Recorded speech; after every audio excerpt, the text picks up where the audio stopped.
Pernah tak anda melihat sukan ini? Ataupun yang ini? Tahukah anda sukan-sukan ini memang wujud dan sebenarnya adalah gabungan antara sukan-sukan yang sedia ada? Jadi, tajuk video pada kali ini adalah 10 kombinasi sukan yang unik dan menarik. Sebelum tu, sila subscribe dan tekan loceng supaya tidak terlepas video-video menarik yang akan datang. Nombor 10. Teqball. Teqball adalah sukan bola yang dimainkan di atas meja melengkung, menggabungkan elemen bola sepak dan pingpong. Para pemain boleh memukul bola menggunakan mana-mana bahagian badan kecuali tangan. Sukan ini boleh dimainkan secara perseorangan atau beregu. Teqball dicipta pada tahun 2012 di Hungary oleh 3 orang, iaitu bekas pemain bola sepak Gabor Bosanyi, usahawan Hungary Georgi Gatian dan saintis komputer Viktor Huza. Idea yang kreatif ini datang dari Gabor Bosanyi yang pernah bermain bola sepak dan pingpong. Pada mulanya, reka bentuk meja pingpong yang mendatar menjadikan bola sering tidak melambung kepada pemain. Bosanyi berpendapat bahawa jika meja dilengkungkan, permukaan melengkung dapat membantu bola melambung ke arah pemain. Setelah beberapa tahun kajian bersama Viktor Huza, meja teqball pertama terhasil pada tahun 2014. Teqball secara rasminya diperkenalkan pada tahun 2016 di Budapest, Hungary oleh bekas pemain bola sepak terkenal Brazil, Ronaldinho. Antara peraturan teqball adalah dimainkan secara best of 3 set. Setiap set dimainkan sehingga pemain mencapai 12 mata. Setiap pemain mempunyai 2 percubaan untuk servis. Pemain bertukar servis selepas setiap 4 mata. Pemain dibenarkan mengembalikan bola dengan maksimum 3 sentuhan oleh mana-mana bahagian badan kecuali tangan dan lengan. Nombor 9. Polish Dragon Boat Racing. Sukan ini menggabungkan elemen tarik tali dan Dragon Boat. Polish Dragon Boat Racing atau nama lainnya Dragon War adalah sukan yang mengandungi 2 pasukan dan 6 pemain setiap pasukan di dalam satu Dragon Boat. 2 pasukan ini akan berhadapan di antara satu sama lain dan cuba mendayung melepasi garisan tengah seperti mana sukan tarik tali. Sukan ini mula dikenali di Poland pada tahun 2015, namun sehingga sekarang masih belum ada badan sukan dan liga untuk sukan ini. Nombor 8. Cycle Ball. Sukan ini menggabungkan elemen futsal dan basikal freestyle. Cycle Ball, juga dikenali sebagai Red Ball, adalah sukan yang mirip dengan futsal tapi dimainkan dengan basikal. Sukan ini mengandungi 2 pemain setiap pasukan dan menggunakan basikal tanpa gear dan tanpa brake. Bola hanya boleh dikendalikan dengan menggunakan basikal dan kepala kecuali ketika mempertahankan gawang. Sukan ini diperkenalkan pada tahun 1893 oleh seorang Jerman Amerika, Nicholas Edward Kaufmann. Kejuaraan dunia pertama adalah pada tahun 1929. Sukan ini popular di Austria, Belgium, Republik Czech, Perancis, Jerman, Jepun, Rusia dan Switzerland. Nombor 7. Verleppen. Sukan ini menggabungkan elemen lompat galah dan lompat jauh. Verleppen adalah sukan tradisi negara Belanda yang menggunakan tiang yang panjang, lebih kurang sama seperti tiang yang digunakan dalam sukan lompat galah. Dalam lompat galah, siapa yang boleh lompat paling tinggi adalah pemenang. Namun berbeza dengan Verleppen, siapa yang boleh lompat paling jauh adalah pemenang. Asalnya, penggunaan tiang ini adalah cara untuk rakyat Belanda melintasi sungai, namun lama-kelamaan menjadi sukan tradisi negara ini. Nombor 6. Underwater Hockey. Sukan ini menggabungkan elemen hoki dan berenang. Sukan ini juga dikenali sebagai octopus, terutamanya di United Kingdom. Sukan ini merangkumi 2 pasukan yang bersaing untuk membawa bola ke arah gol pihak lawan menggunakan kayu hoki di dalam air.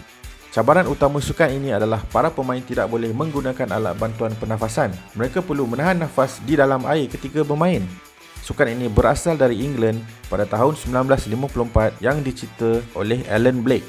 Antara alat-alat yang digunakan dalam sukan ini adalah diving mask, snorkel, swim fin, stick, water polo cap, protective glove dan puck. Nombor 5. Skimboarding. Sukan ini menggabungkan elemen skateboard dan surfing. Sukan ini berasal dari California, USA dan menggunakan skimboard, iaitu surfboard yang pendek dan tanpa sirip. Berbeza dengan skateboard yang digunakan untuk meluncur di atas permukaan keras, skimboard digunakan untuk meluncur di atas air. Ada dua cara untuk bermain skimboard. Yang pertama adalah wave riding, di mana pemain bermula dari pantai dan meluncur ke arah laut dan kembali ke pantai semula meluncur bersama ombak kecil.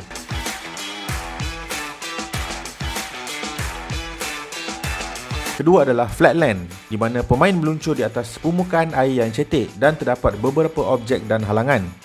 Pemain boleh melakukan skill-skill yang biasa terdapat dalam sukan skateboarding seperti ollie, shove-it dan sebagainya.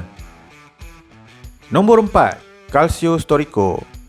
Sukan ini menggabungkan elemen rugby dan MMA. Sukan ini berasal dari Itali dan dipercayai sudah wujud pada abad ke-16. Sukan ini terdiri daripada dua pasukan yang mengandungi 27 pemain setiap pasukan. Peraturan sukan ini adalah para pemain perlu membawa bola dan memasukkan bola ke dalam gol pihak lawan untuk mendapat mata. Selain itu, para pemain boleh menumbuk, menendang dan bergusti dengan pihak lawan. Walau bagaimanapun, mata tidak akan dikira daripada berapa ramai orang yang anda dah tumbuk atau tendang, tapi mata diberikan hanya untuk gol saja. Pasukan yang dapat menjarikan gol terbanyak adalah pemenang. Nombor 3. Chess Boxing.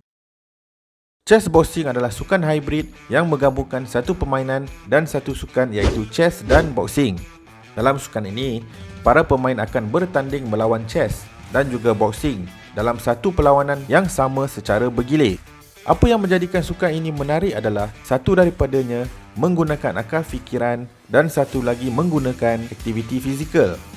Chess boxing juga mempunyai badan sukan seperti WCBO dan WCBA. Sukan ini dicipta oleh seorang kartunis Perancis yang bernama Enki Bilal dan diadaptasi oleh Lip Rubing. Pada mulanya, sukan ini hanyalah bertujuan untuk persembahan artistik, namun lama-kelamaan berkembang menjadi satu sukan yang kompetitif. Chess boxing biasanya terkenal di Germany, United Kingdom, India dan Rusia. Nombor 2. Novice. Sukan ini menggabungkan elemen snooker dan carom. Sukan ini berasal dari Estonia dan Latvia dan merupakan sukan nasional negara ini. Sukan ini mula dimainkan pada tahun 1925. Peminat snooker dan carom pasti akan menggemari sukan ini. Permainan ini adalah seperti pool, namun bezanya adalah bola yang digunakan bukan bulat, tapi lepir seperti bola carom, dan meja yang digunakan hanya terdapat 4 lubang tanpa 2 lubang di tengah. Meja yang digunakan adalah berbentuk segi empat sama seperti papan carom. Sukan ini juga terdapat di Filipina dan agak terkenal juga di sana. Di sini, sukan ini dinamakan Filipina Pool. Bentuk meja yang digunakan agak berbeza dengan novice kerana meja Filipina Pool berbentuk segi empat tepat dan lebih menyerupai meja snooker. Nombor 1. Bossa Ball. Sukan ini menggabungkan 4 jenis sukan iaitu bola sepak, sepak takraw, bola tampar dan gimnastik. Selain itu, muzik juga akan dimainkan dengan kuat. Bossa Ball adalah sukan berpasukan yang berasal dari Spanyol. Sukan ini dicipta oleh Philip Ekmans pada tahun 2005. Sukan ini dimainkan di atas gelanggang yang seakan-akan pelampung dan terdapat 2 trampolin di tengahnya. Trampolin biasanya digunakan oleh pemain untuk membuat spike, sama ada menggunakan tangan ataupun kaki. Cara kiraan mata juga adalah unik. Berikut adalah kiraan mata dalam sukan Bossa Ball. Mata dikira jika dapat menjatuhkan bola ke gelanggang pihak lawan seperti mana sukan sepak takraw dan bola tampar. Jika pemain skor menggunakan tangan, 1 mata akan diberi dan 3 mata jika bola jatuh ke dalam kawasan trampolin. Selain itu, jika pemain skor menggunakan kaki, 3 mata akan diberi dan 5 mata jika bola jatuh ke dalam kawasan trampolin.